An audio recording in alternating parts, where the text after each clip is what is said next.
once, think twice, think bike.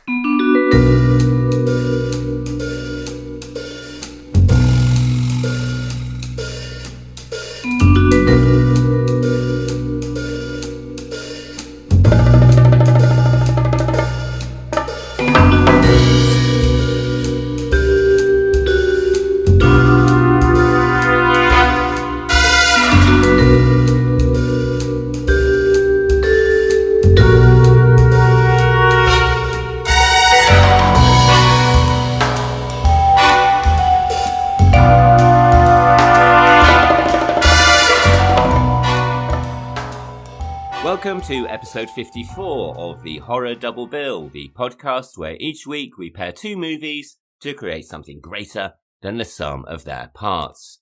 I'm Craig Johnson, and this week we are plunging into the world of ecological horror, with two films which suggest that, unless we learn to live more harmoniously with the planet, we will suffer the consequences. First up, we have The Day the Earth Caught Fire from 1961.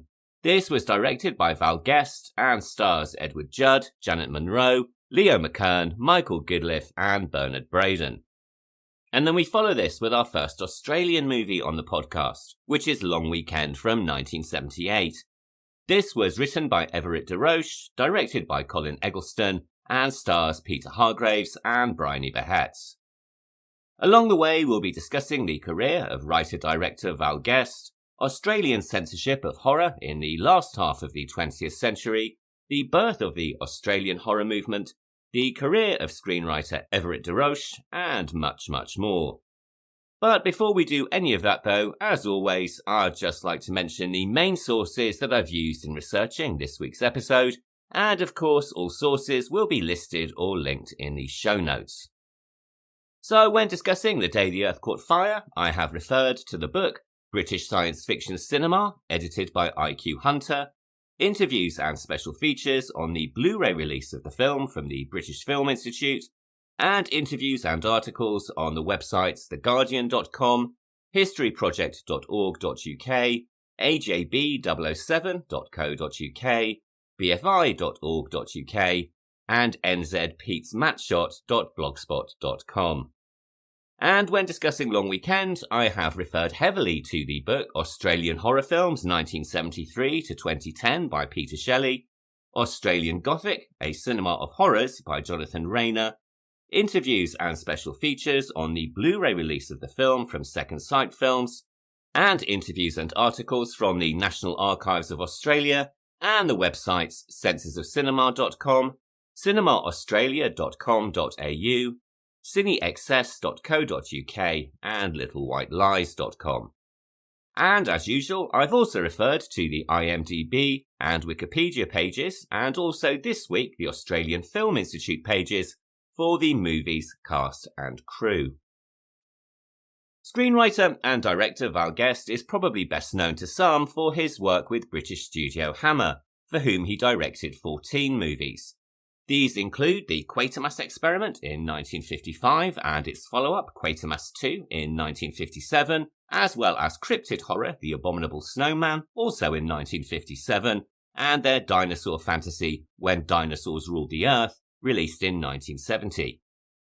But outside of Hammer Studios, he was also an incredibly prolific writer and director, with a career spanning nearly 50 years and encompassing genres that include comedy, musicals and drama. He was born in Maida Vale in London on December 11, 1911, and was named Valmont Morris Grossman, a name that he later changed to the one with which we are now more familiar. His father was a broker for a fibre called jute, one of the strongest and most sustainable natural fibres in the world, and second only to cotton in global production. As a result, Guest spent much of his infancy in India, before returning to England shortly before the outbreak of World War I. His parents divorced while he was still very young, and his father obtained custody, telling him that his mother had died, something that he believed for many years. Guest later learned the truth from his grandparents, but even then led his father to believe that he still believed the story, keeping later meetings with his mother completely secret. He was educated at Seaford College in Sussex, and later recalled that what he most remembered from this time was sneaking down from the dormitory very early in the morning to the master's common room, where there was an old typewriter, on which he slowly learned to type, initially with 2 fingers, and began to write what he called odd stories. This interest was very much encouraged by his mother on the odd occasions that he saw her, and she also paid the first instalment on a typewriter to encourage him in his creative endeavours. His mother had been an actress and also wrote poetry, and it's apparent that Guest's creative interest came from her side of the family, with his father preferring him to go into something far more conventional like bookmaking. To be fair to his father, though, he did pay for piano lessons when Guest was a child, though he forbade any playing after 7 p.m. or for more than 15 minutes at a time. When his father remarried, Guest announced that he wanted to move into the creative arts, and in his early teens he began writing for newspapers, including the film page for a publication called The Sphere, and articles for other publications, including the Illustrated London News and Film Weekly. From here he moved into acting and began to appear in touring stage productions, much to the disappointment of his father, who once told him, quote, "It is the duty of all respectable people to keep their names out of the newspaper." End quote. In 1931, he met the British-American actress and director Ida Lupino, who introduced him to her brother, a man called Lupino Lane, who was, at the time, preparing a musical film called Maid of the Mountains. Lane offered Guest the opportunity to help write some of the screenplay, though he received no actual film credit, but he was also offered a bit part which would lead to further small film roles. He also began a songwriting partnership with a fellow performer called Ivan Keith, an occupation that Guest augmented with freelance writing work. By 1935, he was working as the London correspondent for the newly launched London edition of The Hollywood Reporter, where he reviewed a film by a director called Marcel Varnell. As Guest later put it, quote, "In the brashness of youth, I said if I couldn't write a better film than this with one hand tied behind my back, I'd give up the business." And Marcel got in touch with Billy Wilkerson, who edited and published The Hollywood Reporter, and said, "If your reporter is so good and clever, let him write my next." It was a challenge. I said to Billy Wilkerson, "I can't, it's silly." He said, "You made up the challenge and you're going to make the paper look stupid. So you go and take up the challenge or you don't have a job here anyway." End quote. Fortunately, Marcel Varnell, who Guest described as an excitable little Frenchman, had not thrown down the gauntlet out of anger or grievance. He had been reading Guest's columns with interest, and he knew that he could write. And thus began a partnership between the two that ran from 1935 to 1942, with an unwritten agreement that Guest couldn't write anything that Varnell didn't direct, and that Varnell couldn't direct anything that Guest didn't write.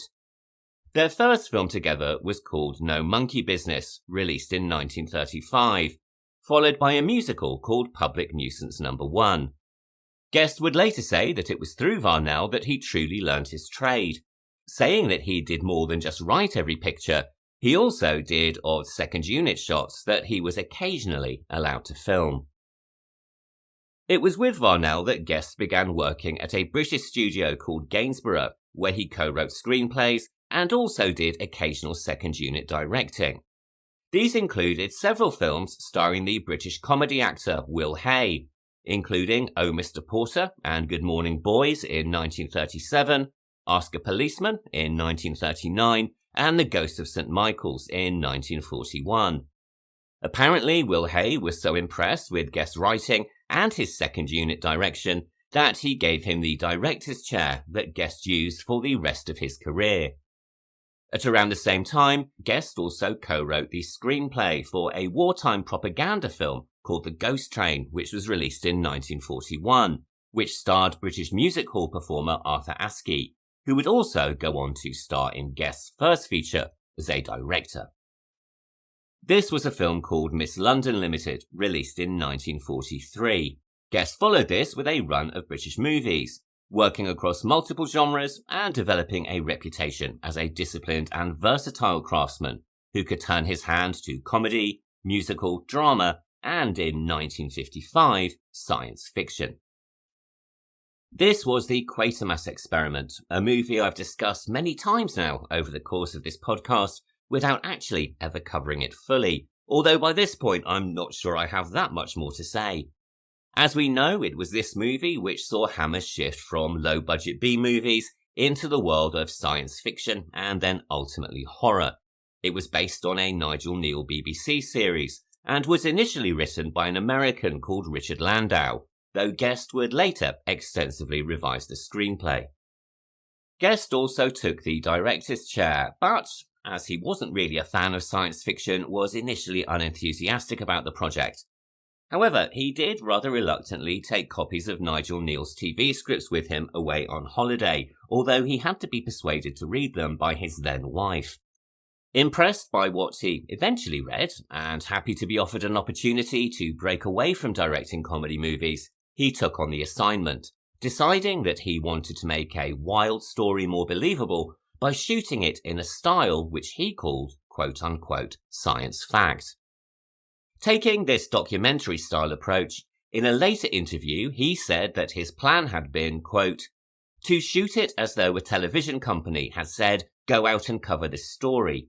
I wanted it to look as though it was being filmed by handheld cameras. We didn't have to frame somebody absolutely in the middle. I wanted to make it real, end quote. Although this style rather horrified the technicians working on the movie, who also found his meticulous storyboards far too mechanical, it is in fact one of the reasons why the film was so successful and why it remains such an effective piece of filmmaking even today. On its release, the Manchester Guardian praised the, quote, narrative style that quite neatly combines the horrific and the factual, end quote, while the Times singled out the direction in particular, saying, quote, Mr. Val Guest, the director, certainly knows his business when it comes to providing the more horrific brand of thrills, end quote. Guest employed the very same approach with the follow-up Quatermass 2, released in 1957, adding his own rewrites to the screenplay created by original writer Nigel Kneale and taking a similar documentary style. Though admittedly not as successful as its predecessor and receiving rather mixed reviews, the Times was once again very complimentary, saying, quote, the writer of the original story, Mr. Nigel Kneale, and the director, Mr. Val Guest, between them keep things moving at the right speed and without digressions. The film has an air of respect for the issues touched on, and this impression is confirmed by the acting generally, end quote. In the same year, once again for Hammer, Guest and Kneale produced The Abominable Snowman, a film we'll be covering later in the series, before the director moved on to co-write and direct another Hammer production, 1958's The Camp on Blood Island. Away from Hammer, he returned to comedy with Up the Creek, released in 1958, and its follow-up, Further Up the Creek, as well as a wartime drama called Yesterday's Enemy, and a musical drama called Espresso Bongo, both of which were released in 1959. But even while all this was happening, Guest had been developing a new story, one that would become his masterpiece and combine his science fact approach to direction with what was possibly the single biggest societal fear of the time, the threat of the atomic bomb. All of which brings us on to our first film of the week, which is The Day the Earth Caught Fire from 1961. This was written and directed by Val Guest and stars Edward Judd, Janet Monroe, Leo McKern, Michael Goodliffe and Bernard Braden. And now we are getting into the spoilers, so as usual, if you have yet to see The Day the Earth Caught Fire, now's the time to press pause and come back once you have. On October the 3rd, 1952, Britain conducted its first atomic bomb test, codenamed Operation Hurricane. A 25-kiloton plutonium device was detonated aboard a Royal Navy frigate moored off the coast of Western Australia, and its success made the United Kingdom the world's third nuclear power, following the United States and the Soviet Union. At the time, the public largely accepted the government narrative that nuclear weapons were a defensive necessity, and the media framed the device not as a tool of mass destruction, but as a vital deterrent that would preserve global peace and protect Great Britain from Soviet aggression.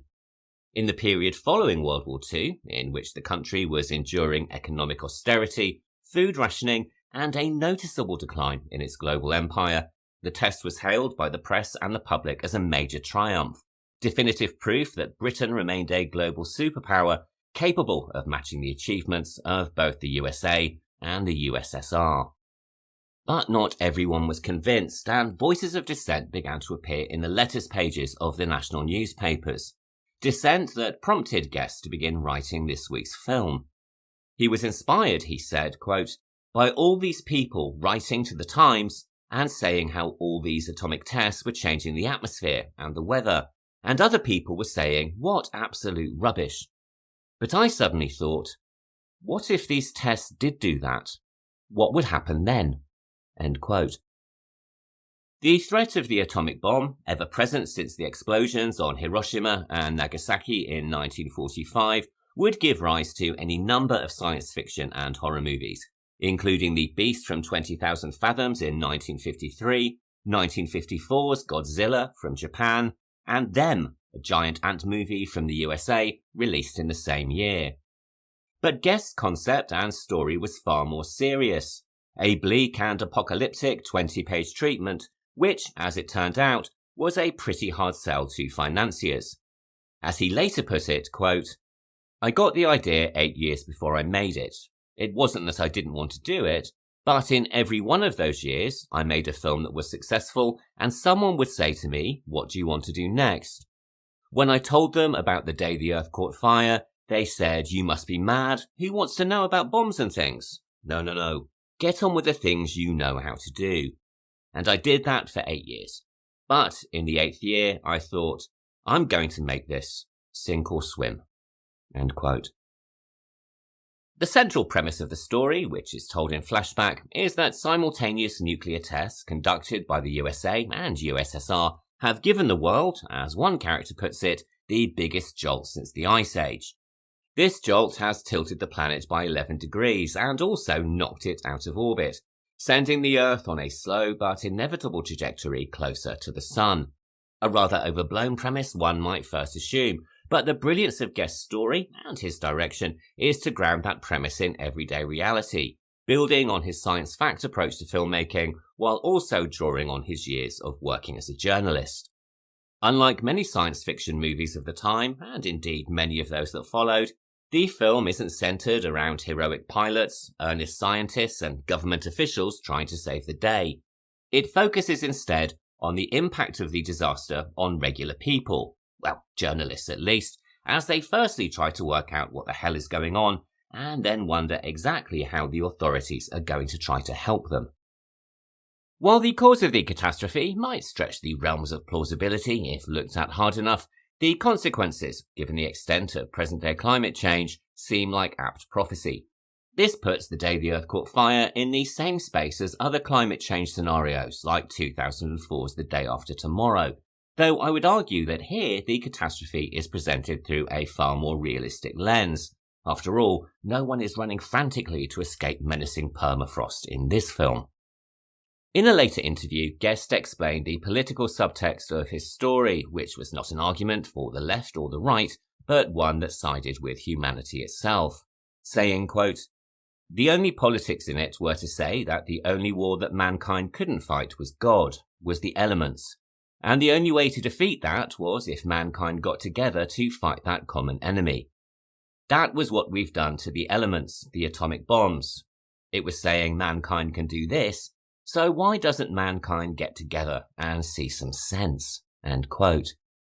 A very good question, and one that many of us are still asking 60 years later. But given the central concept of the film, one can see why so many studios had a hard time with it. It is, after all, quite a far cry from giant ants and giant lizards, and it's also relentlessly bleak.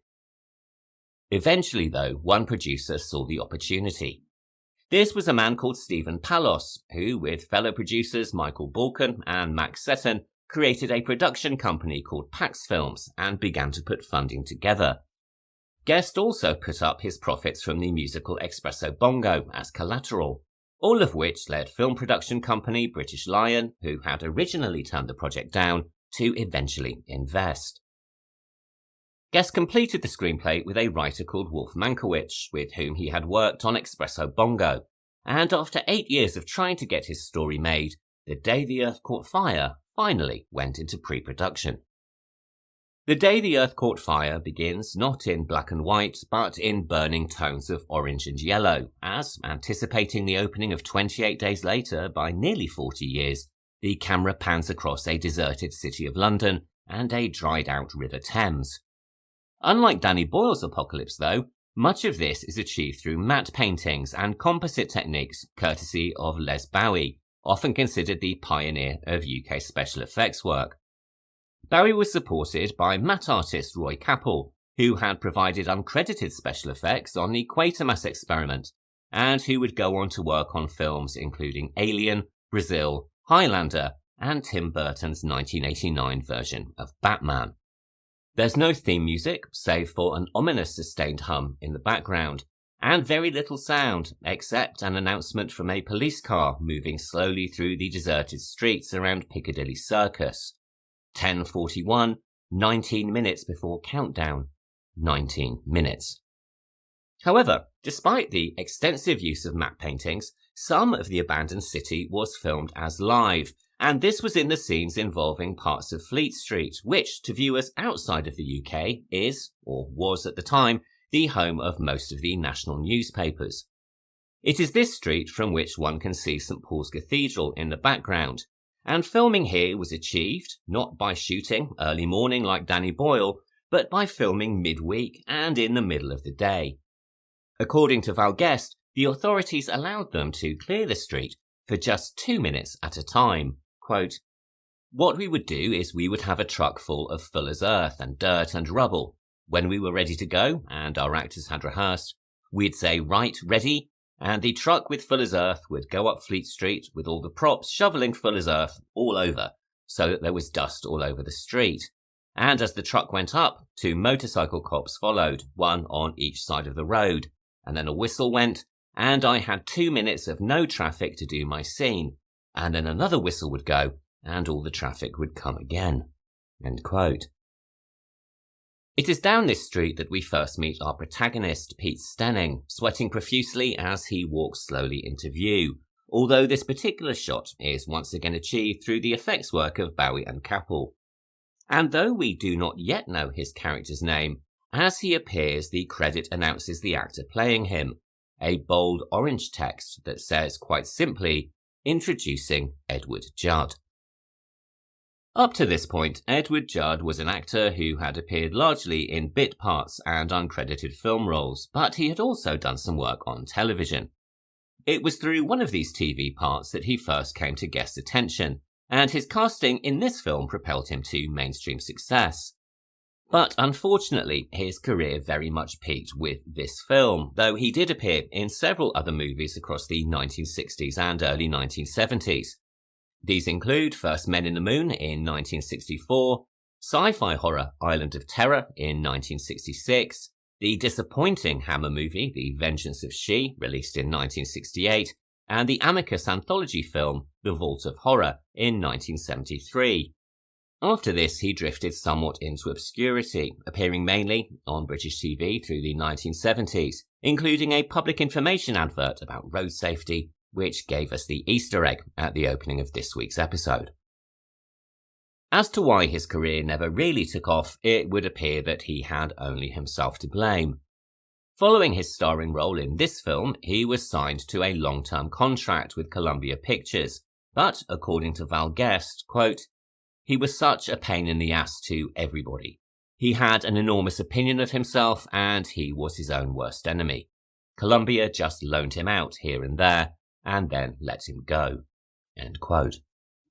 And this is a bit of a shame because his performance here is rather good, particularly in the earlier scenes when he arrives at his offices inebriated, and very wisely chooses not to play a man being drunk, but a man trying to appear sober. Then again, perhaps another reason that his performance is so good is because Pete might have been close to his actual character, as Mr. Stenning is also, being blunt, a giant pain in the ass. for the first half of the film at least. But before we meet Drunk Pete, Obnoxious Pete, Lecherous Pete, and finally Heroic Pete, we meet him as the narrator of the movie, making his way to the offices of his newspaper, the Daily Express, a real-world publication whose office exterior and print rooms were used in the actual film. Meanwhile, the interiors of the Daily Express offices were meticulously replicated at Shepperton Studios, England, with the art director even taking photos of all the desks in the offices to replicate them on set.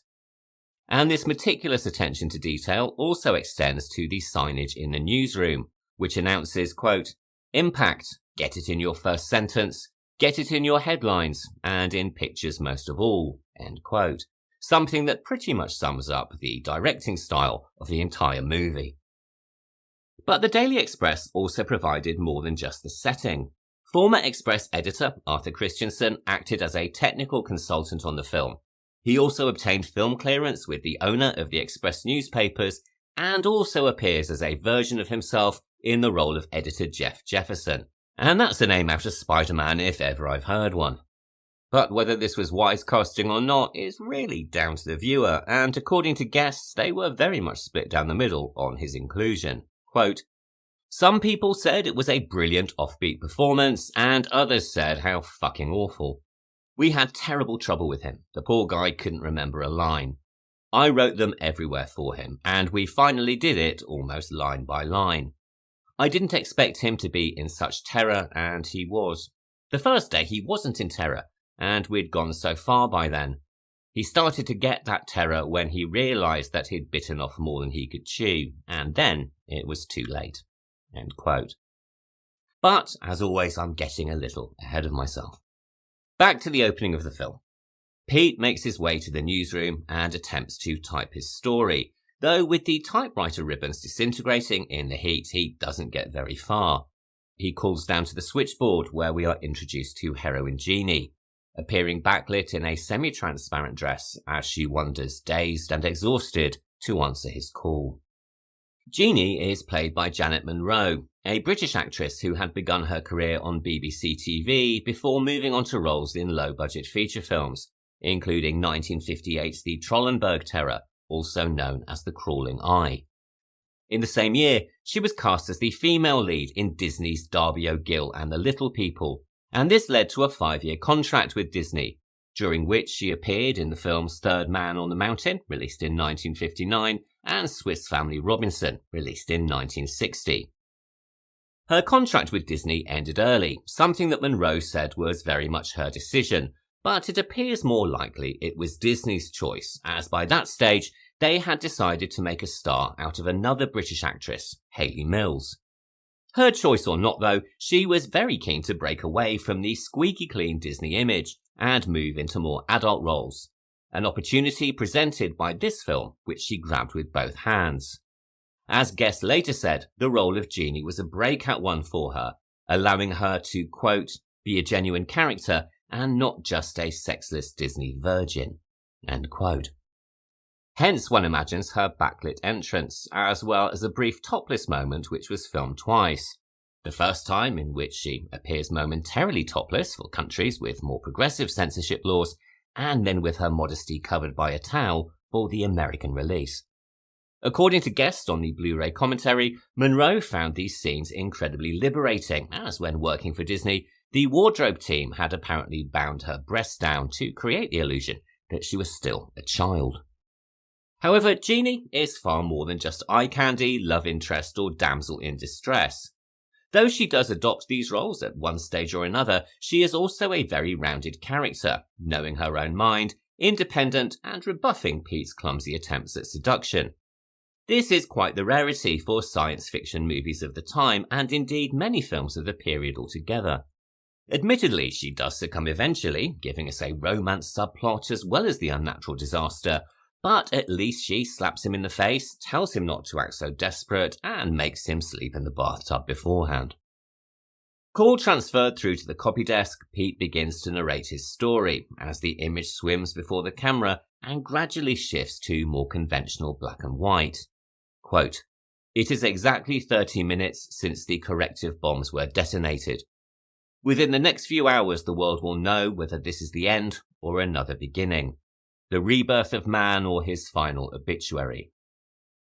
For the last time, man pursued his brother with a sword, and so the final fire was kindled. The earth that was to live forever was blasted by a great wind towards oblivion. It is strange to think that barely 90 days ago... ... End quote. It is a masterful and bleak opening, grabbing the attention much as directed by the signage in the press room, and from here on in the film barely lets up. In sharp contrast to the opening moments, we now see that it is raining heavily, hardly surprising for England, though we quickly learn that it has caused significant flooding. We also learn of earthquakes in Jakarta, transatlantic jets grounded due to navigation trouble, and also a riot at a beauty contest. But then again, this is, after all, a British tabloid. Among this noise, the news of atomic testing near the South Pole passes by almost unnoticed. But it is, as we later discover, partly the cause of the other news items, beauty pageant riot being the exception. Much of this information comes courtesy of a character called Bill Maguire, played by Leo McKern, an Australian-born actor who would find fame on British TV in the 70s in the series Rumpole of the Bailey, and who we first met just a few weeks ago when we discussed the Hammer movie X the Unknown.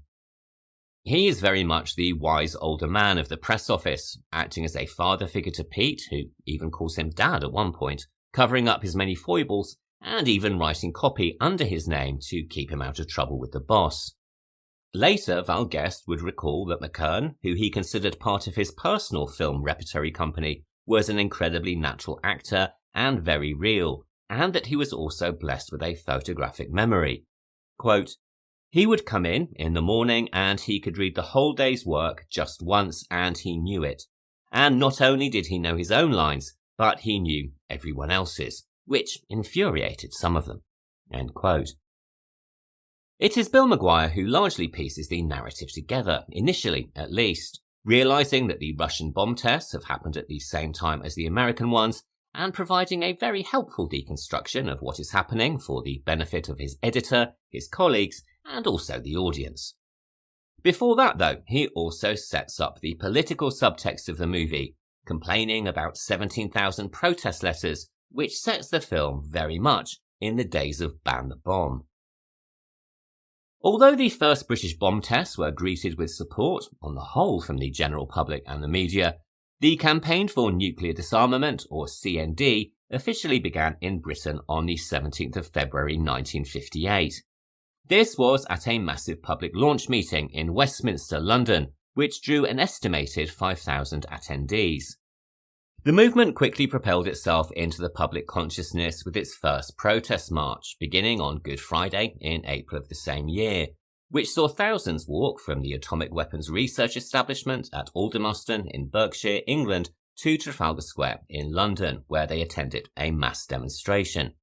And it is this very demonstration in Trafalgar Square that is shown in the movie, with actual newsreel footage intercut with additional scenes added in to build on Guest's documentary-style approach. Back to the main narrative, we now re-meet hero Pete Stenning, arriving at the office late and intoxicated.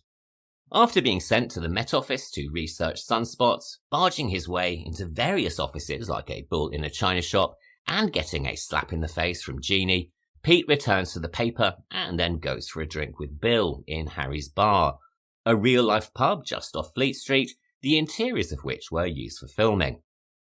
Once here, we learn that Harry's Bar clearly serves the fastest steaks cooked in the West, but more importantly, that Pete is going through a bitter divorce caused by his wife's infidelity, and that his young son Mike is caught in the crossfire. Rather than face the situation head-on, Pete has decided to face it through the bottom of a whiskey glass, something that is also clearly not a secret. His colleagues and his editor are clearly losing patience, and later Jeannie tells him that her colleagues at the London Met Office know all about it as well, quoting the office adage, "Dogs bark, cats meow, and Stenning drinks."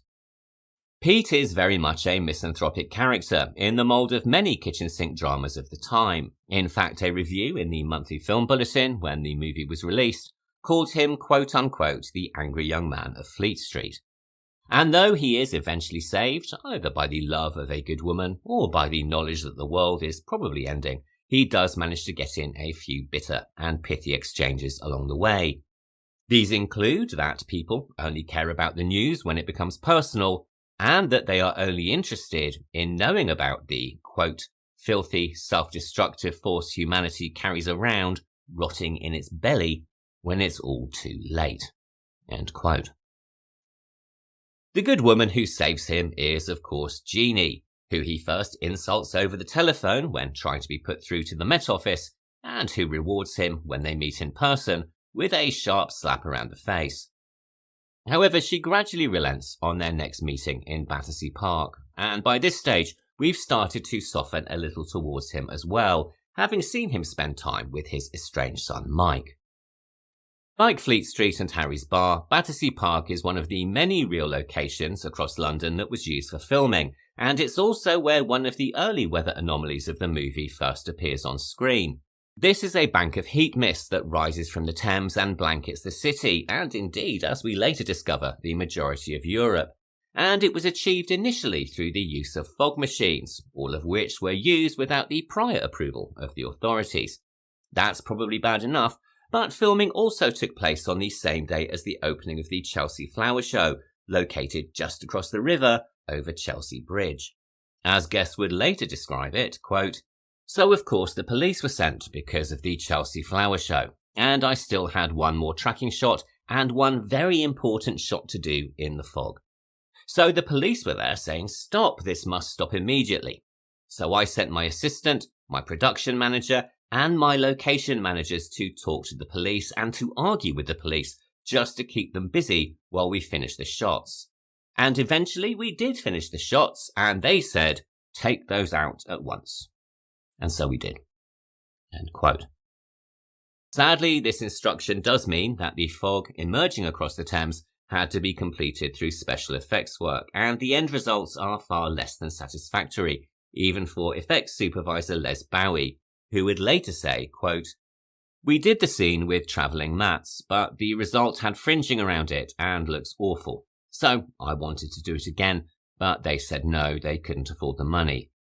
People commented on the shot when the film came out, though overall it was a very successful film and Val Guest did quite well out of it. But I wish I could have redone that awful scene. End quote. It certainly isn't great, but the other effects work, using matte work and superimpositions, such as the intense storms across London, are handled much better. The other natural disasters, including soaring temperatures, flooding, earthquakes and fires, are achieved through using archived newsreel footage to ensure that the film stayed within budget, while also adhering to Guest's cinema verite approach to the film.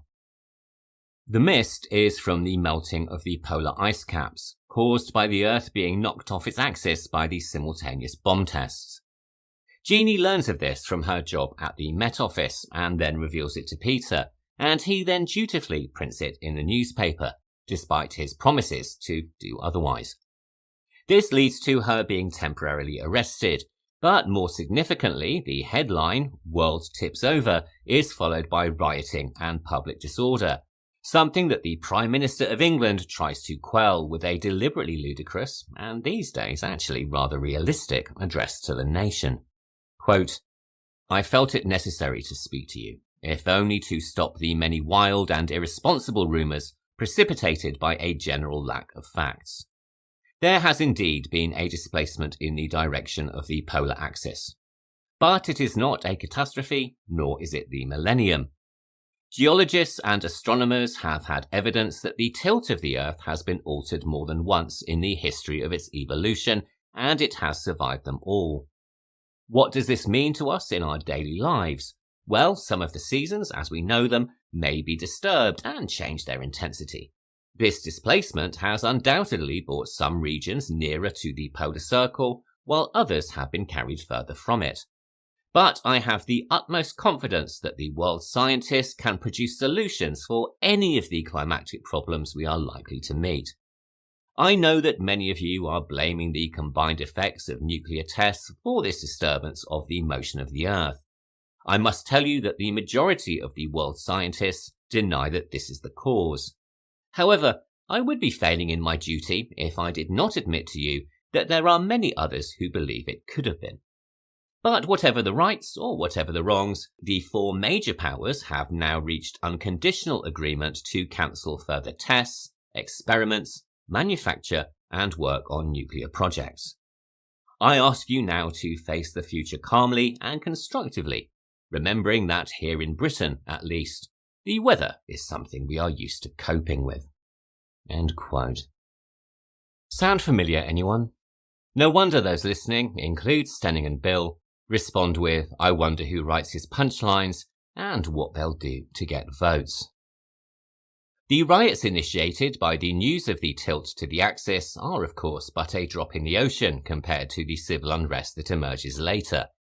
These begin after the Russians announced to the world that, more than being tilted slightly in the wrong direction, the world is now heading towards the sun. Interestingly enough, this is also a premise that was used in another drama screened in 1961, a Twilight Zone episode written by Rod Serling called The Midnight Sun, which is regularly hailed as being one of the best in the series. Clearly, there was something in the water in the early 1960s. Meanwhile, in the world of our movie, water has gradually become a precious commodity, and life in the cities, as Pete has been warned by his editor, is becoming increasingly unpleasant. Water is heavily rationed, the governments set up public showering stations, and we soon learn of price gouging and water bandits on the highway. Worse still, black market water provision has resulted in a re-emergence of typhoid fever, suggesting that if nuclear accident doesn't kill everyone, then capitalism surely will. Society, as we understand it, is completely breaking down. By this point, we have established that world governments have decided the only course of action is to try to set the world to rights by detonating all thermonuclear bombs simultaneously 100 miles apart in the west of Siberia, an incredibly risky course of action that may save us all or may end the planet altogether. It comes as no comfort at all, despite the assertions of the Prime Minister, that this decision, quote, has been taken jointly by all governments and heads of state throughout the globe, acting in complete accord, end quote. A collaboration which, if nothing else, proves that this story is indeed a work of science fiction. We now come to what is, for me at least, the weakest point of the movie.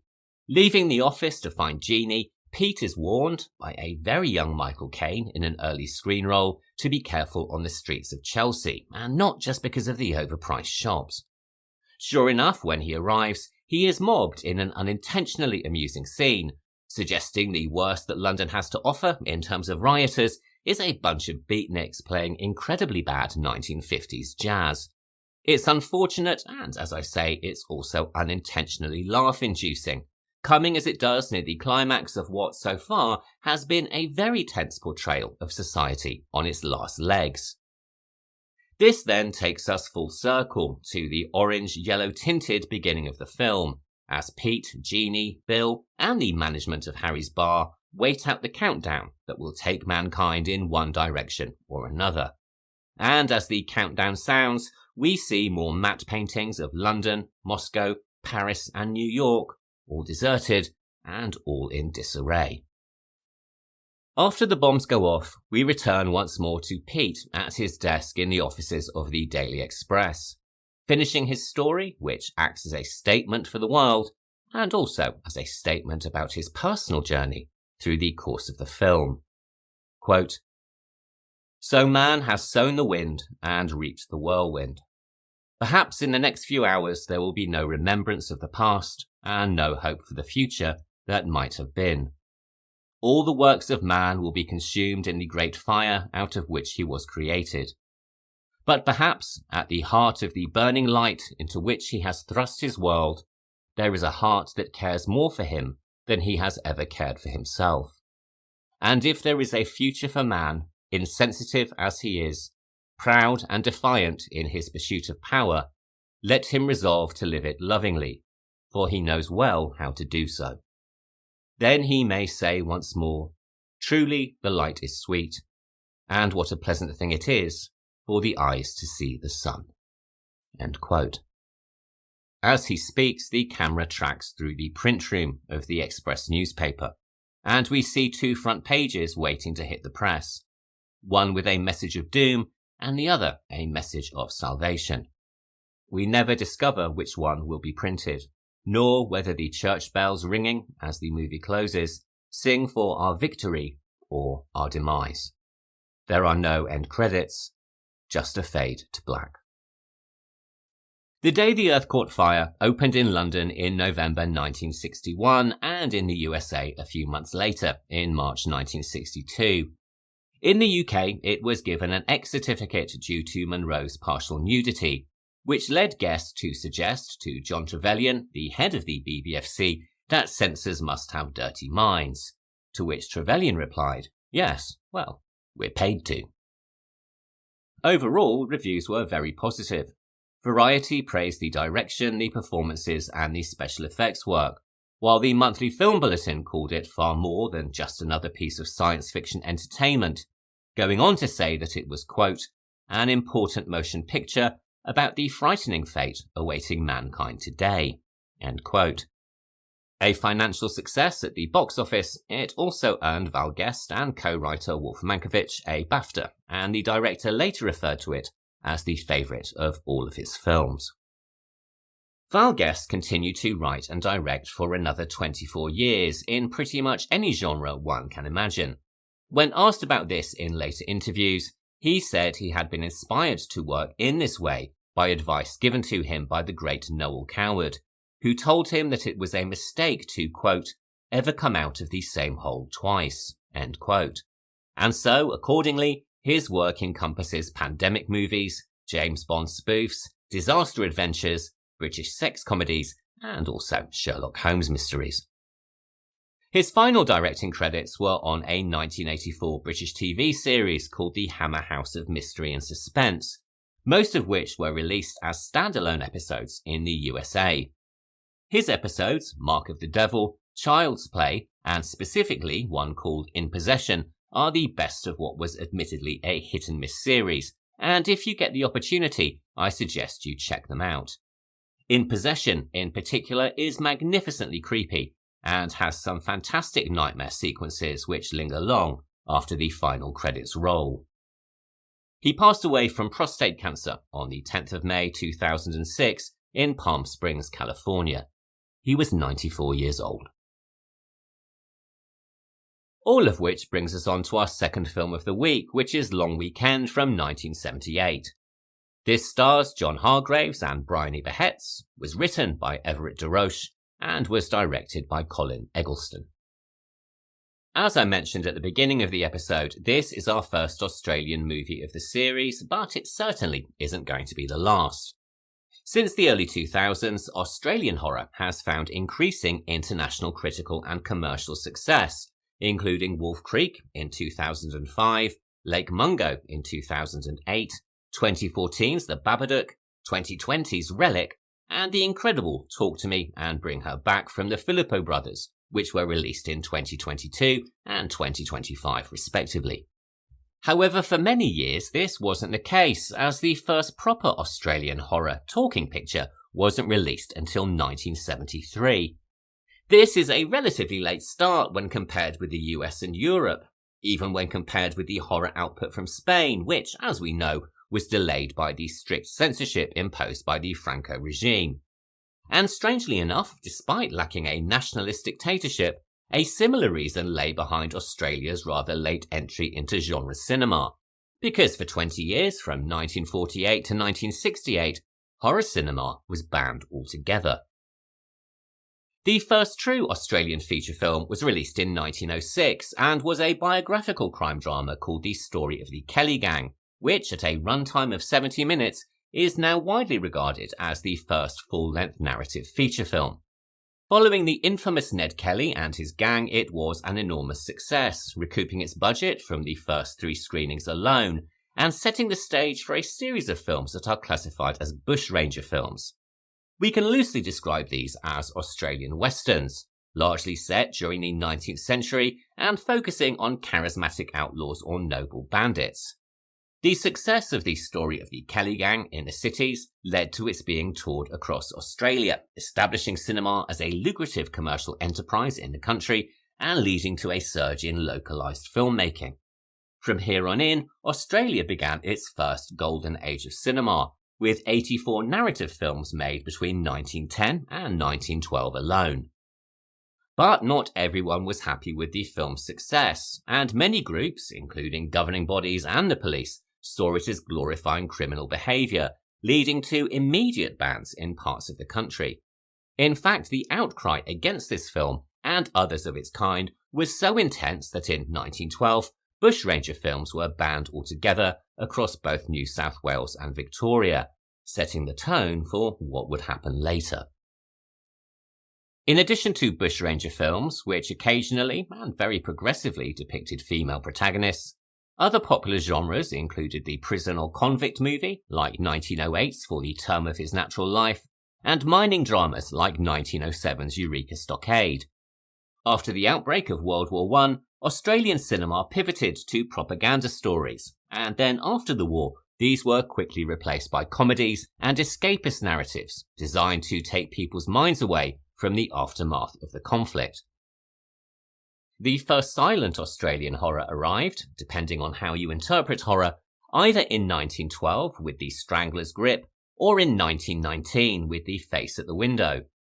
If not a horror, The Strangler's Grip was certainly the first Australian thriller, though, as it is now considered a lost film, there is very little information around its narrative. What we can say is that it was centred around a kidnap plot, and that it was advertised as featuring a furious motor ride in the night, and by all accounts, it was incredibly popular. The Face at the Window, though, released in 1919, seems a more likely candidate for the first Australian horror film, and it was also the first ever adaptation of a popular stage play that would go on to be filmed internationally several times. Set not in Australia but in Paris, this told the story of a master criminal and a serial killer, and like its predecessor, was incredibly popular and is also, sadly, considered a lost movie. This was followed in 1924 with a film called Fisher's Ghost, in which the spirit of a murdered man leads a settler to find his body and bring his killer to justice. But sadly, just as the horror genre seemed to slowly be taking off, a decline in the Australian film industry due to financing problems, and also, importantly, the long arm of the censor saw it all come to an end. In 1917, the Commonwealth Film Censorship Board was established with the remit to view, register and censor all films, including those imported from overseas. Films could be refused registration for many reasons, including blasphemy, obscenity, their likelihood to incite audiences to crime, or if they, quote, depicted any matter the exhibition of which is undesirable in the public interest, end quote. And if that's not a catch-all sentence, then I don't really know what is. Film classification was also introduced, though, much like in the UK, these were advisory certificates rather than being upheld by law. Nevertheless, cinemas were required to include adults only on their advertising, and if they didn't, they and the distributor would receive a severe reprimand. The Universal horror franchise, launched at the beginning of the 1930s, posed a significant issue, causing multiple complaints to be submitted to the censors from church groups and concerned citizens, who no doubt implored the board to please think of the children. Much as in the UK, Frankenstein, released in 1931, caused a particular outcry, and by 1935 the chief censor noted that, despite drawing big crowds, the horror film was causing a significant number of complaints. By 1948, these censors had had enough of the horrors being imported from the US and made the bold move of banning horror films altogether. A statement released by the chief censor of the time, a man called J.O. Alexander, declared the following, quote, "For some considerable time past, consideration has been given to the doubtful value of horror stories on the entertainment screen. This type of film has no cultural or entertainment value, and its appeal extends only to a very limited section of the community, a section whose mental outlook should not be fed with films of this nature. In addition, such films are a source of potential danger to women in a delicate state of health. During the past 2 years, the chief censor has personally canvassed opinions in 4 states of the Commonwealth, not only those of widely varied cross-sections of the picture-going public, but also opinions of film distributors and exhibitors, press film critics, and interested government officials, and in no instance was the horror-type film defended. It has accordingly been decided, as a matter of censorship policy, that any film which would normally be classified as horror will in future be refused registration, subject of course to the existing right of appeal against the decision of the censorship board." End quote. This was reported on in the April 29th issue of the publication Film Weekly under a headline titled "Exit the Ghouls." To be fair though, they did appear less concerned by the damage that the horror film could inflict on women of a delicate state of health or those of a certain mental outlook, writing, quote, "As the result of a decision announced last week by Chief Commonwealth Film Censor Mr. J.O. Alexander, the screen will be rid of any future Batmen, Leopard Men, Tiger Women, Catwomen, Frankenstein, and Dracula. From here on, no film will be registered by the censor where any of the cast sucks blood, turns into a wolf, or lies in a coffin with a stake through its heart. It is, of course, rather doubtful whether any of these quaint characteristics ever had a deleterious effect on the young, but they certainly did not do any good, and by being in the main poorly made, they served mainly to lower programme standards." End quote. I'm sure we could spend quite a few hours picking that particular paragraph apart, not least its assertions that works from the likes of James Whale and Val Luton were poorly made, but the evidence is clear. Australia, or at the very least the Australian film industry, had more than enough of horror. Although the ban would not be lifted until 1968, a few films did manage to slip through, most notably Hitchcock's Psycho in 1960 and Roger Corman's Tales of Terror in 1964. This seems to have been largely due to shifting audience expectations and also to a not insignificant amount of film snobbery. Film critic Colin Bennett noted at the time, quote, "Now that reputable artists like Hitchcock are returning to the genre with commercially important films, the censor is easing up on the ban." End quote. Then in 1968, a landmark case, Crowe versus Graham, was presented to the High Court, arguing against the interpretation of the words obscene and indecent. This set the path for a far more lenient community standards test, and the ban on horror was finally lifted. This was followed by further reforms announced in 1970, which saw the Australian approach shift from a closed and interventionist model of censorship into a much more open and liberal regime, based around classification being the norm and the banning of films as the exception. This was passed into law in 1972, and in the same year the first colour and talking picture Australian horror film finally arrived. Although there is an argument that 1971's Wake in Fright is horror adjacent, the first proper Australian horror of the decade is Night of Fear. This is a 50-minute exploitation film from a director and writer called Terry Bork, and it was originally made as a TV pilot before it received a theatrical release. As of the time of recording, it's available to watch on Shudder in the UK and also for rental from YouTube, and it's a surprisingly nasty piece of work. Much as in Spain then, it would appear that censorship did little to quell people's more bloodthirsty nature, other than to suppress it until such time as it could be expressed.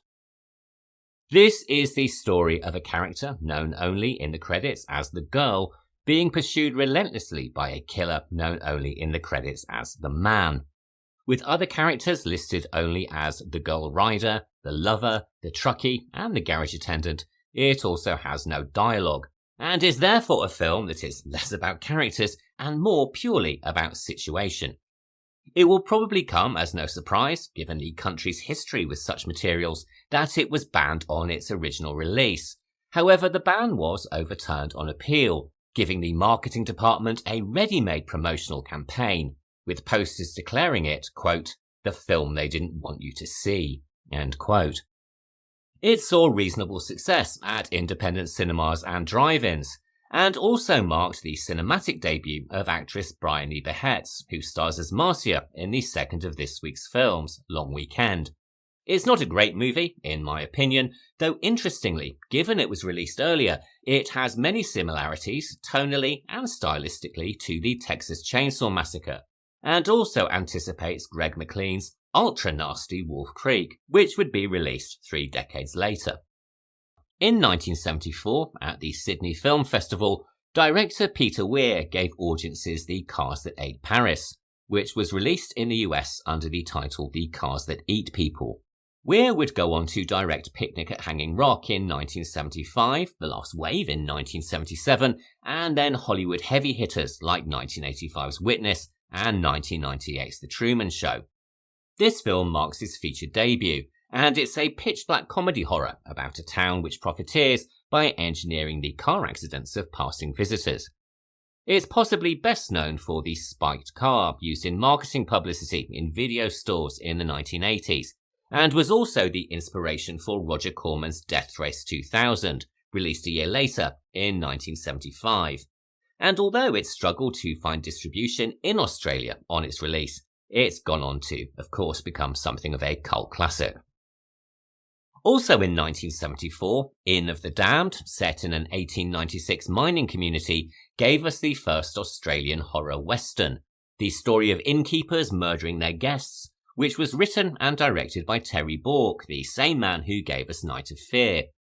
2 years later, Endplay, from writer-director Tim Burstall, blended a serial killer narrative with a whodunit, and despite mixed reviews, won Best Editing at the Australian Film Institute Awards, while also scoring nominations for director Tim Burstall and lead actor George Malaby. 1975 saw the return of Peter Weir with Picnic at Hanging Rock, not really a horror, or at least not in the conventional sense, but he followed this with his apocalyptic and expressionist thriller The Last Wave, released in 1977. This features Richard Chamberlain as a lawyer who takes on a murder case and discovers he may have a spiritual connection to the indigenous people accused of the crime. Now considered one of the masterworks of what is termed the Australian New Wave, it was received positively by critics and was nominated for several Australian Film Awards, including Best Direction, Best Original Screenplay, Best Actor, Best Cinematography, and Best Sound. Of the nominations, it won the last 2, and while not as popular, either commercially or critically, as Picnic at Hanging Rock, it still grossed over $1.3 million at the Australian box office. As we can see then, unlike Spain, the relaxation of censorship laws didn't exactly create a deluge of horror, but what we can see is the gradual development of a movement that would, in 1978, give us Long Weekend. And this was the debut screenplay from a man who would go on to pen some of the most significant Australian horrors of the 1970s and 1980s, a writer called Everett De Roche. Everett De Roche was born not in Australia, but in the States in Lincoln, Maine, which he later described as being a tiny town of lakes and forests, and not far from Stephen King, going on to say, quote, "I think there's an inherent spookiness about Maine that spurs an interest in the dark side." End quote.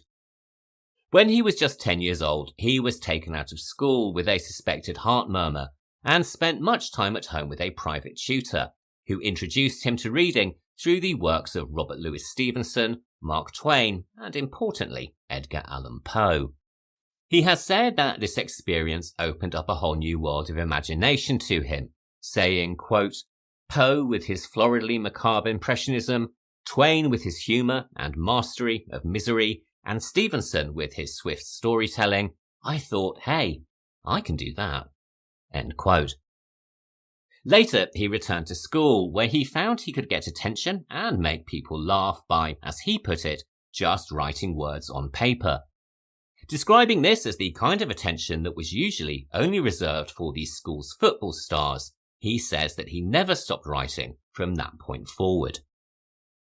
In 1968, aged 22, he moved to Australia, partly motivated by the surfing culture and also partly by the American political climate of the late 1960s, including, of course, the draft for the Vietnam War.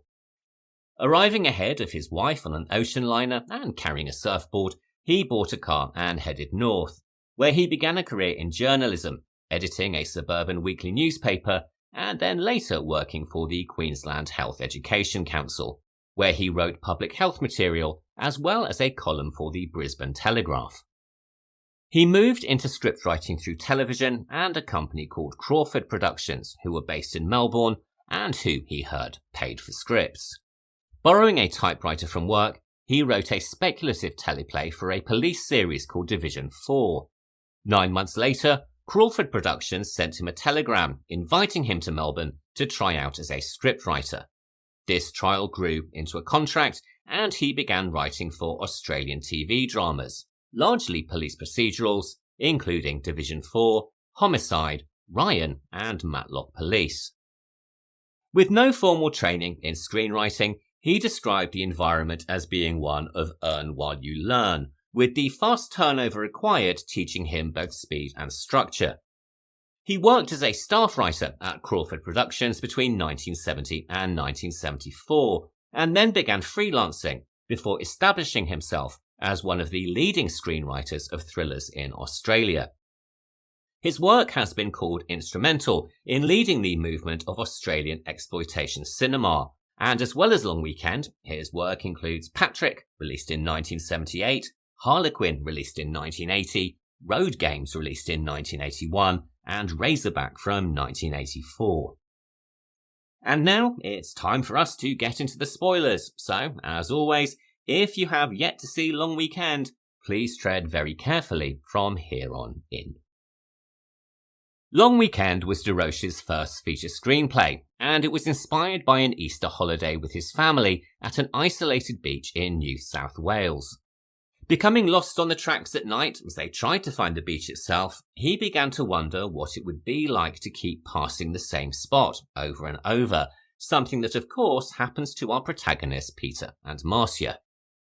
Ironically enough, when they came to actually filming Long Weekend several years later, by coincidence the crew chose the exact same beach, something that he later described as being extraordinary. Quote, "This was a beach that was quite hard to get to. I'm not sure it was even on the map. And several years later, when it came to making the movie, without my input at all, they chose exactly the same beach. Of all the beaches in Australia and the beaches that are much closer to Melbourne, which would have been far more practical, they chose exactly the same spot." End quote. De Roche began developing his screenplay from this very basic idea, something that he did with no outline, no notes, and no research, and very little idea as to where the story was going, saying that he simply started at page 1, scene 1, and then made it up as he went along. Completing it in 10 days, he showed it to a colleague at Crawford's, a director called Colin Eggleston, who decided it would make a good feature. Working with a producer called Richard Brennan, they secured finance from the Australian Film Commission and Film Victoria to the amount of $270,000 Australian dollars, the equivalent of around about 2 million Australian dollars today, which for listeners not in Australia equates roughly to 1.4 million US dollars and just over £1 million British pounds. Hello to my listeners in Australia, by the way. Shot on location in New South Wales over 27 days, Long Weekend tells the story of Peter and Marcia, city dwellers experiencing marital difficulties who decide to spend a holiday weekend camping in the countryside. To be fair though, this is far more Peter's idea than it is Marcia's, who would much rather be spending their money and their time in a luxury hotel, specifically the VIP suite at the Southern Cross. That they are experiencing relationship issues is made clear from the very start, with Marcia complaining on the telephone that Peter is behaving like quote-unquote a little shit at the moment, a dynamic that is reinforced when Peter arrives home from the city with a newly purchased rifle and immediately takes aim at Marcia to view her through the sight. This immediately sets up the idea that Peter is planning to kill his wife, But though this is accidentally the final outcome, this is not the direction that the film eventually takes us in, one of the first examples of misdirection that De Roche inserts into his screenplay. Because although the script does initially set us up in this direction, it is not each other who pose the threat to their physical safety, though there is certainly enough tension to suggest otherwise.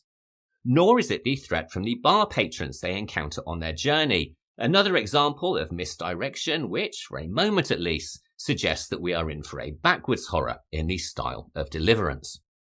Instead, the threat they encounter, psychologically and physically, comes from the environment, with nature itself acting as a third character in the film, as the wildlife, even the plants, exact revenge on the couple for their careless and self-centered behavior. According to De Roche, quote, "Nature is supposed to be the hero of the piece. The two characters, Peter and Marcia, are pretty unsympathetic. They invade the bush, and the bush deals with them." End quote. As the tagline on the poster puts it, their crime was against nature, and nature found them guilty.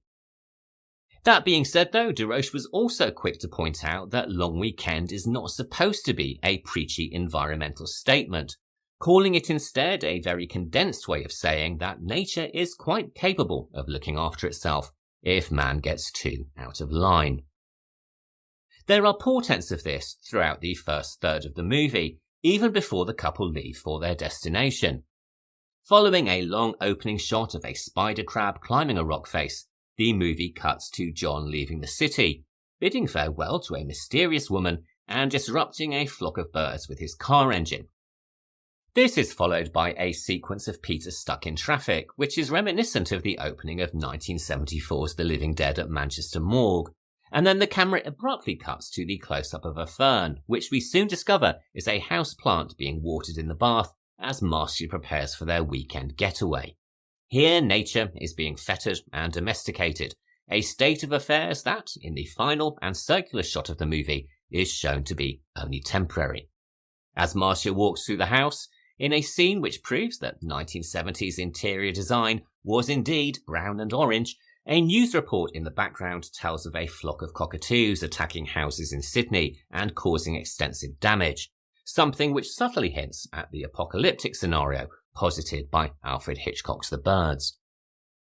Peter arrives home, crashing his sports car into the back of their Jeep, suggesting a history of careless driving that is later underlined by Marcia's attitude towards him when they are finally on the open road, cautioning him not to overtake a van in front of them.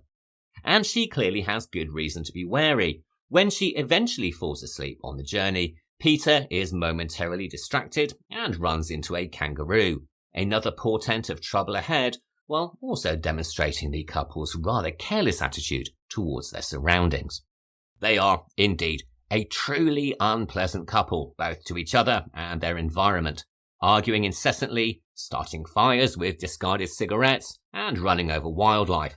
And this is before we even get to the more deliberate examples of environmental damage they inflict once they reach their destination. As writer De Roche later said, quote, "The idea was that as an audience you turn to nature's side. You want nature to stamp these people out. They were quite intentionally non-sympathetic, which is something that wasn't done very often in those days." End quote.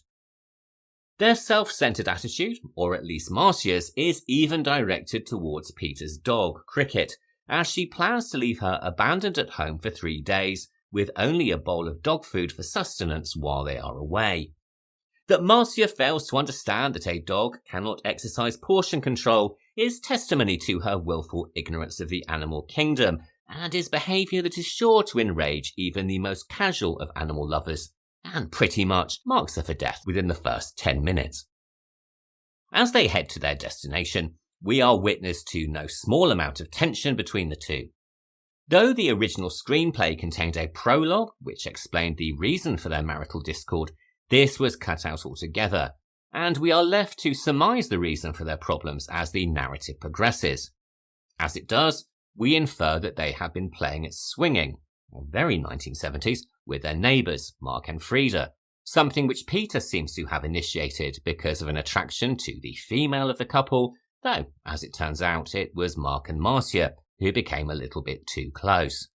As a result, Marcia fell pregnant and opted for a secret termination, a decision that has turned the obvious cracks in their relationship into an ever-widening chasm.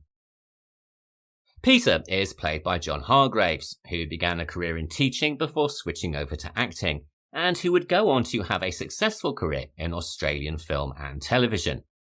He was a central male performer in the Australian New Wave, though he sadly never achieved the breakout international success that he truly deserved. He was born in 1945 in Kogarah, a suburb of Sydney. I really hope I pronounced that properly. And after graduating from a boys' school in the area, won a scholarship to a teachers' college, gaining his first teaching position at the age of only 19. While posted to a school in New South Wales, he attended a touring stage production of Wuthering Heights, something which inspired an interest in acting, which was exacerbated a year later when he caught another touring production, this time of the kitchen sink drama A Taste of Honey. In 1968, he was transferred from the countryside to a school in Sydney and joined the New Theatre, where he appeared in several stage productions. But though the directors at the theatre noted his energy and stage presence, they suggested that he not bother going any further with stage school. Thankfully, this was advice that Hargraves ignored, and he auditioned for the National Institute of Dramatic Art, or NIDA, from which he graduated in 1970. The timing couldn't have been more perfect. As we've discussed, Australian cinema and also television were having something of a revival, and he soon found himself appearing in guest roles in various TV shows, including Division 4, which, as we've heard, was also where Everett De Roche was working as a writer. His first film role came in 1975 with The Removalists, a violent drama centering on two policemen who receive a domestic violence complaint and initially assist the victim in moving out of her home, before things take a decidedly darker turn. Based on a stage play of the same name, Hargraves played one of the principal characters, the younger of the two policemen, who is having a very bad first day on the job. This film would serve as his breakout role, leading to further films, including the lead in Don's Party, a black comedy that proved to be highly controversial, and Mad Dog Morgan, a bushranger film starring Dennis Hopper, both of which were released in 1976. His casting in Long Weekend came at the recommendation of the producer, Richard Brennan, with whom he had worked on The Removalists and Mad Dog Morgan, and it has to be said, this is a brilliant decision. Hargraves once described acting as being like a good liar, in that you truly have to believe in what you are saying and what you are doing, and this is certainly true of him here, as he delivers a convincing and seemingly effortless performance as a boorish and immature husband who pushed his wife into swinging and who is now unable to live with the repercussions. He is also incredibly destructive, setting a fire with a discarded cigarette, chopping at a tree for no other reason than it happens to be there, and firing off his rifle in a demonstration of machismo that leads to the death of a mother duck. It's also his fault that they end up lost in the first place. It's not only his idea to go camping, but he also ignores the many, many red flags along the way that would tell any normal person to turn back. The first of these is, of course, the death of the kangaroo, which is run over not once but twice, first by Peter and then by the van that he has overtaken once Marcia is asleep, an act that demonstrates a willfulness and stubbornness that will become his calling card for the rest of the film. This scene also gives the first demonstration of the movie's impressive and nightmarish sound design, with the screaming of the kangaroo, or possibly the wail of another creature in the darkness, recalling a quote from the painter Edvard Munch about an infinite scream that he once heard passing through nature. While Marcia remains sleeping in the Jeep, Peter stops at a bar to buy provisions, and it is here that we meet the patrons who initially serve as Deliverance-style red herrings. At this point, we learn that Peter has decided that the perfect spot for their getaway is a beach just down the road from an abattoir, but also that the locals have no idea where it is, and indeed seem never to have heard of it.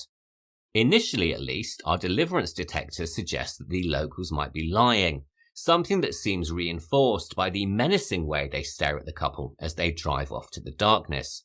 leading to an elegant transition from the eyes of the young trucker watching them leave to the headlights of the Jeep as they reach their turning off the main road. Not that the locals' ignorance of their destination serves as any problem for Peter. He outright lies to Marcia when returning to the Jeep, telling her that their destination is just down the road. He's even less bothered by the keep out sign that initially blocks their progress, ignoring it altogether without realizing that this is possibly his last opportunity to turn back and head to civilization. By the time they start driving through the bushland, one half expects Rod Serling to announce that they have now entered the Twilight Zone, and this is something that would certainly be suitable for a film in which direction and even time seem to have no meaning other than to serve as a terrible trap. As the Jeep winds its way through seemingly endless woodland, we are treated to discordant notes from Michael Carlos's excellent, jarring and abstract soundtrack, as well as the always menacing framing of a windshield filled with darkness, the headlights barely penetrating the undergrowth and the overgrowth that lies ahead. We talked about this effect when we covered the films Dead End and In the Mouth of Madness in earlier episodes, and it never fails to be disturbing, creating anticipation or dread in the viewer that at any moment something horrifying might spring suddenly into view. This, however, would have been far too blatant, and what we have instead is a journey along a Mobius strip of beach path, as Peter drives continually past the same arrow carved into a tree, and Marcia becomes increasingly frustrated with his men don't need maps approach to navigation. And being fair, one can hardly blame her. This hardly seems to be the ideal place for a getaway, with disquieting noises emerging from the bushland and even Cricket the dog whining in sympathy. But whatever empathy we might have felt for her is quickly eliminated, as Peter, seemingly still shaken from his earlier accident and drenched from a sudden thunderstorm, confesses that while she was asleep, he hit a kangaroo. Although she gives no response, her body language blatantly indicates that, quite frankly, she couldn't give a fuck. Now she tells him the next morning she's really not the outdoors type. You're not kidding. Marcia is played by Briony Behets, a British-born actress who initially studied at the Guildhall School of Music and Drama in London before moving to Australia in 1971, aged 19. Soon after arriving, she appeared in a short-lived comedy series called Birds in the Bush, and then moved on to a soap opera called Number 96, in which she appeared in 27 episodes. After this, as we've heard, she appeared as an early victim, known only as Horse Girl, in the horror movie Night of Fear. And she followed this with guest roles in multiple TV shows, including The Evil Touch, Matlock Police and Homicide, before securing longer-running roles in the soap operas The Box and The Class of 74. Around this time, she began dating and then married Colin Eggleston, the director of Long Weekend, though she was not his first choice for the role of Marcia, partly from fear of perceived nepotism and partly because his first choice was another actress altogether. However, much like with John Hargraves, she was suggested by producer Richard Brennan, who had worked with her earlier on a 1976 movie called The Trespassers. Apart from the opportunity to appear in another feature film, Behets was drawn to the project because, as she put it, the film not only explored relationships, but also explored relationships within the confines of the outdoors. Having lived on a farm, she says that she had observed firsthand people moving from the city to the country without understanding nature and the subsequent destruction that they caused as a result. For her, it was the perfect opportunity to reflect this experience and also to put it into context. Despite the intensity of both she and Hargrave's performances and the toxicity of Peter and Marcia's relationship, she has described filming as being full of laughter and joking, something that she attributed to the general atmosphere on set, as well as to the fact that Hargraves was, quote, outrageously funny, outrageously gay, and irreverent, end quote. And although they had minimal rehearsal, the dynamic between the two characters is incredibly well played and also fascinating, as they oscillate between moments of attempted intimacy and outright disdain.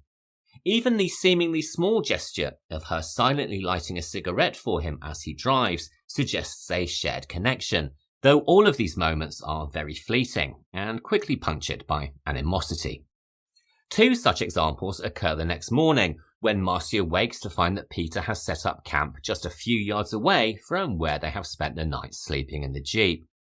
This leads to a very brief flirtation when he asks for praise for his efforts and she responds by calling him a good boy, and this is then built on further as the two fall down a sand dune laughing, rolling towards the sea.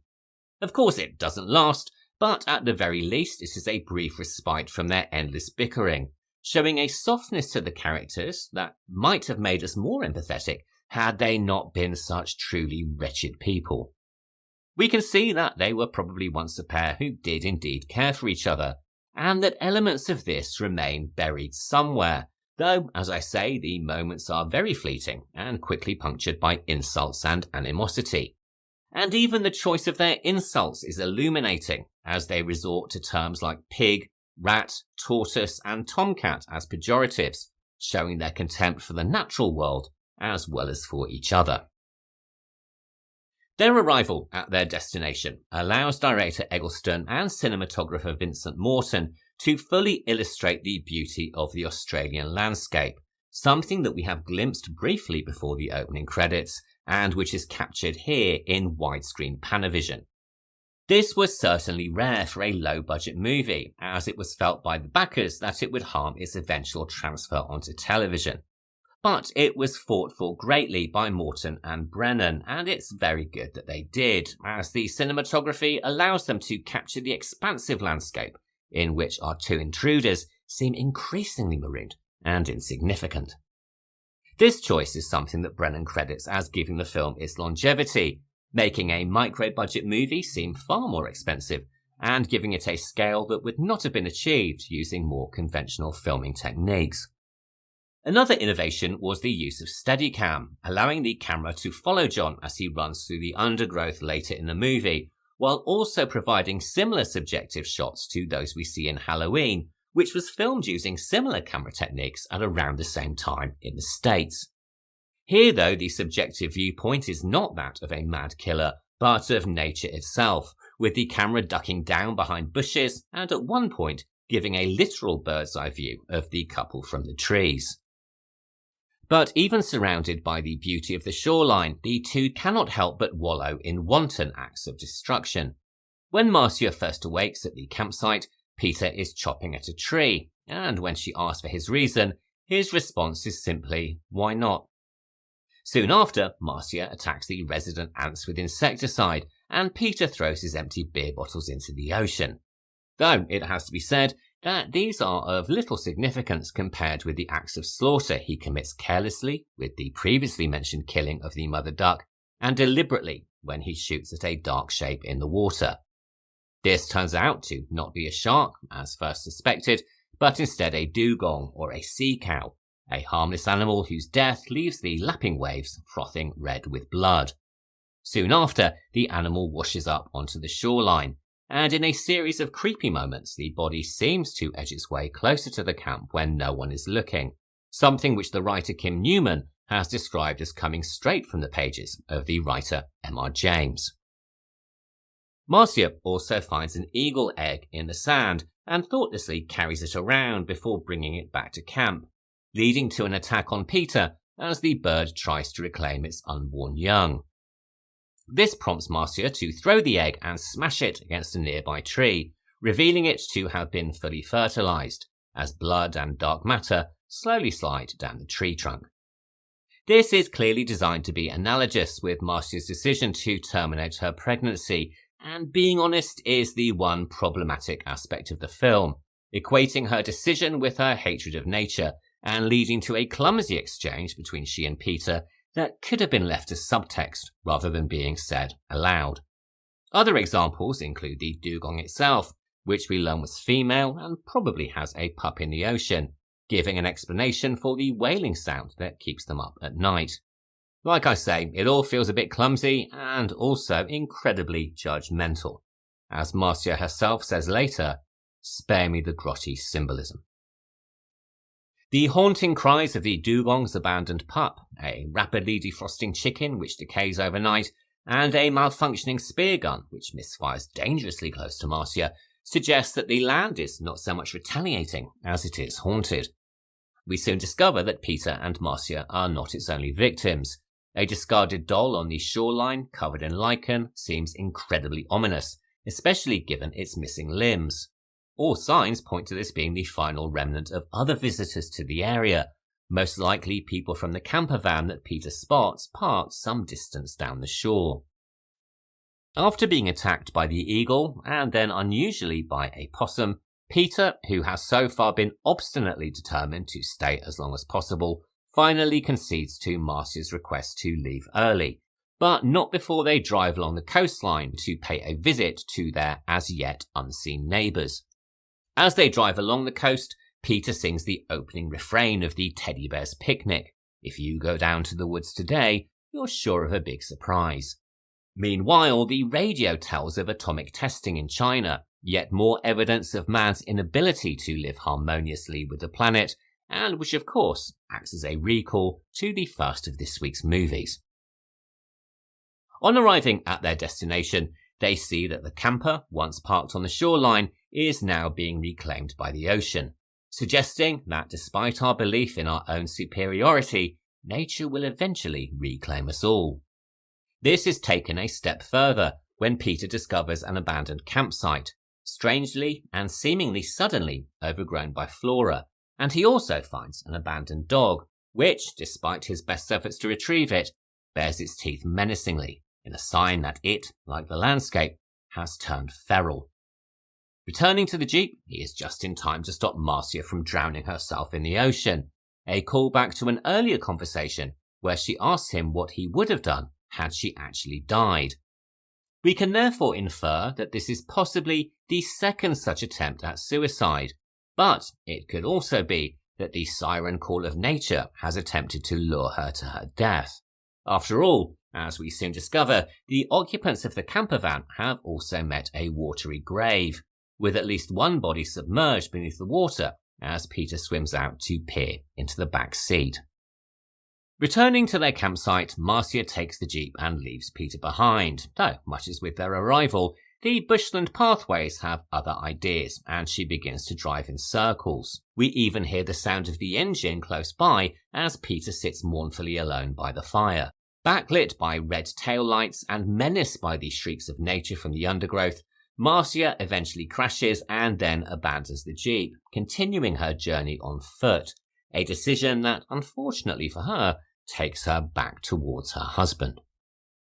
Meanwhile, Peter, alone in the dark save for his dog Cricket, becomes increasingly spooked by his surroundings, the sound design once again coming to the fore as the screams and shrieks of wildlife grow with intensity. The tree that he had earlier attacked with a hatchet also joins in, shedding a heavy branch dangerously close by, and terrified at his predicament, he begins shooting into the darkness, first with his rifle and then with his spear gun. And this is rather unfortunate for Marcia, as returning to the camp, she takes the spear directly to the throat, but this is not revealed until the next morning. In a magnificently underplayed tracking shot, we first see Peter and then a trail of their discarded litter, before the camera settles on Marcia's body, lying dead amongst the grass. Once again, we have a moment of tenderness, though this is of course far too late, as Peter covers her body with a blanket, before finding the jeep and driving off to what he hopes will be freedom. Once again though, nature has other ideas, and the jeep soon becomes stuck in mud, leading to a moment which effectively seals his fate if he hadn't done so already. Despite earlier interactions with his dog Cricket, in which he implores, "You wouldn't leave me, would you, girl?" he does exactly that to her, leaving her shut in the jeep as he runs off into the bushland, and so, being blunt, he absolutely deserves what happens next. Finally finding the highway, he stands, rather unwisely as it turns out, in the middle of the road to hail an approaching truck. At the last moment, a bird flies into the cabin and distracts the driver, and Peter is effectively flattened on the tarmac, echoing the fate of the kangaroo he hit on the way out there. And given what he did to the kangaroo, the dugong, the tree, the mother duck, to cricket, and even to Marcia, quite frankly, serves him right. But although the film always ended with Peter's messy demise, the original version of the screenplay had a slightly different build-up, with him being pursued through the shrubland until he found himself surrounded by the animals. As described by writer De Roche, this was to have acted as a last-ditch attempt to show Peter the error of his ways, but was cut due to budgetary restraints and the need to wrangle multiple animals. From De Roche's description, though, this cutting might not have been a bad thing. Quote, "In the final siege, where they're chasing him through the forest, they actually surround him at one stage, as if giving him a chance. The night before, they had observed him singing in his tent, getting stoned, and playing the guitar, and he was at peace. So, in the finale, they drag a guitar and lay that at his feet to give him a chance to redeem himself. I think he might have picked up the guitar and then smashed an animal or something. And that was it. The final curtain for him." End quote. Like I say, probably not a bad thing. It was cut.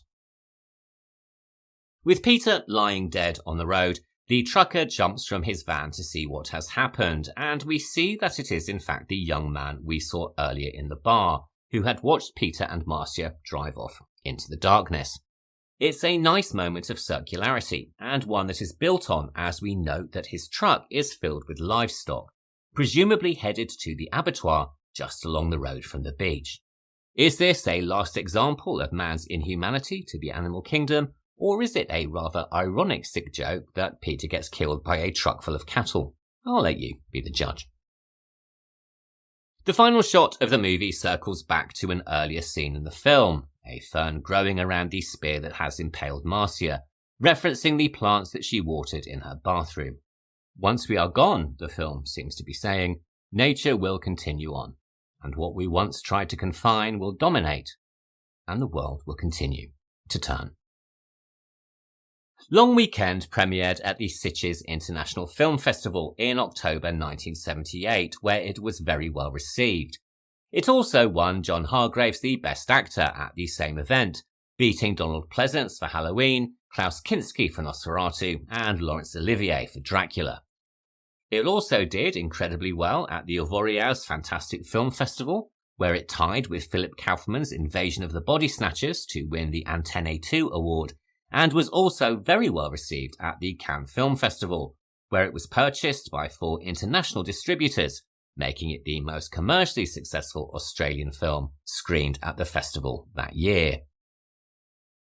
Sadly though, it did not do well at home in Australia, where it wouldn't be released until March 1979. Critical response was mixed to negative, and it was a commercial disappointment.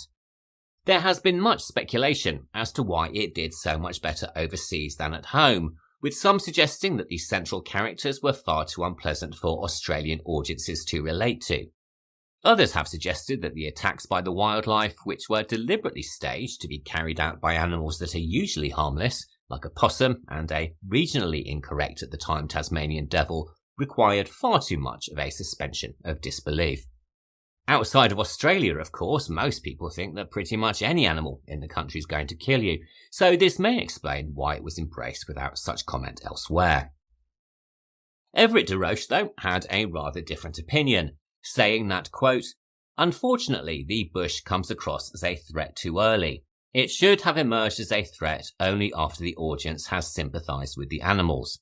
And I don't think that sympathy is there.